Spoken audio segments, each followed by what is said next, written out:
ഫിലിസ്തീനുമായിട്ട് ദാവീദും ഇസ്രായേൽ ജനവും യുദ്ധം ചെയ്തുകൊണ്ടിരിക്കുക. ദാവീദ് ഒരു ഗുഹയിൽ ഒളിച്ചിരിക്കുകയാണ്. കുടിക്കാൻ പോലും വെള്ളമില്ല.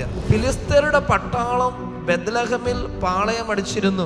ദാവീദ് ആർത്തിയോടെ ചോദിച്ചു, ബെത്ലഹേം പട്ടണവാതിൽക്കലെ കിണറ്റിൽ നിന്ന് ആരെനിക്ക് വെള്ളം കുടിക്കാൻ കൊണ്ടുവരും? ദാവീദിന് വേണ്ടി യുദ്ധത്തിന്റെ മുന്നണിയിൽ യുദ്ധം ചെയ്യാൻ ചേർന്ന് നിൽക്കുന്ന 3 ചെറുപ്പക്കാരെ കുറിച്ചാണ് നമ്മൾ അവിടെ ധ്യാനിക്കുന്നത്.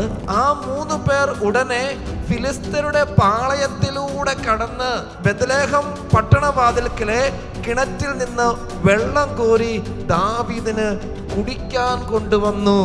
ദാവീദ് അത് കുടിക്കാതെ ദൈവത്തിന് സമർപ്പിച്ചുകൊണ്ട് പറഞ്ഞു. ഇവര് പോയി കഴിഞ്ഞപ്പോ ദാവീദ് ഉണ്ടായ ഒരു പരിവർത്തനമാണ്, എന്റെ ദൈവത്തിന്റെ സന്നിധിയിൽ ഞാൻ ഈ വെള്ളം കുടിക്കാതിരിക്കട്ടെ. എന്തുകൊണ്ടാ? ഞാൻ ഇവരുടെ ജീവരക്തം കുടിക്കുകയോ?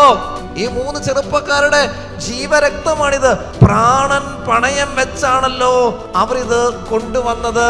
പ്രാണൻ പണയം വെക്കുക, ഇത് ഞാൻ കുടിക്കുന്നത് ശരിയല്ലെന്ന് പറഞ്ഞ് ആ 3 പേർക്കും വേണ്ടിയിട്ട് ദൈവസന്നിധിയിൽ പ്രാർത്ഥിക്കുകയാണ് ദാവീദ്.